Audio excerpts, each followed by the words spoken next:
Aux entreprises en Chine, c'est une histoire totalement différente de la Saint-Valentin du 14 février, lorsque le pays était aux prises avec l'épidémie de Covid-19. Comme le coronavirus est sous contrôle en Chine, la consommation se rétablit progressivement. Pendant la Saint-Valentin chinoise de cette année, la concurrence s'intensifie pour gagner le cœur des consommateurs. Rose Only est un magasin de fleurs haut de gamme en Chine. Le personnel dit que les affaires ont repris avant le festival de Qixi. Nous avons déjà reçu de nombreuses commandes. Bien que nous soyons à 2 jours du festival, beaucoup de gens ont fait des achats à l'avance. La société est célèbre pour permettre aux clients d'envoyer des roses à une seule personne. Mais pour offrir un choix plus large pour les consommateurs pointilleux, le service s'étend maintenant au-delà des fleurs. Nous avons plusieurs nouveaux produits cette année, comme cette berthe d'as et des ensembles de parfums ainsi.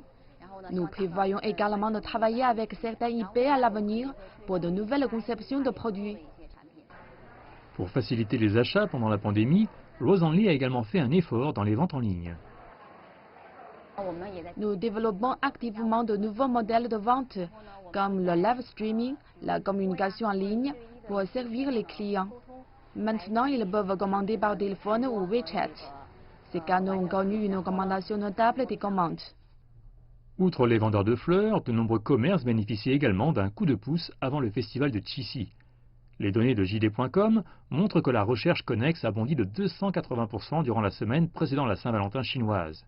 En dehors des fleurs, les cosmétiques et les bijoux sont également parmi les cadeaux les plus recherchés. Les ventes dans ces catégories ont augmenté d'environ 20 à 30%. Selon les analystes, la demande refoulée a contribué au boom des ventes. Alors que l'effet de la pandémie s'atténuera progressivement, le marché de la consommation de la Chine continuera à se redresser au cours du dernier trimestre de l'année et deviendra un signal positif sur les marchés mondiaux. Les marques de détail, domestiques comme étrangères, capitaliseront sur cette tendance et intensifieront la concurrence pour obtenir leur part de marché.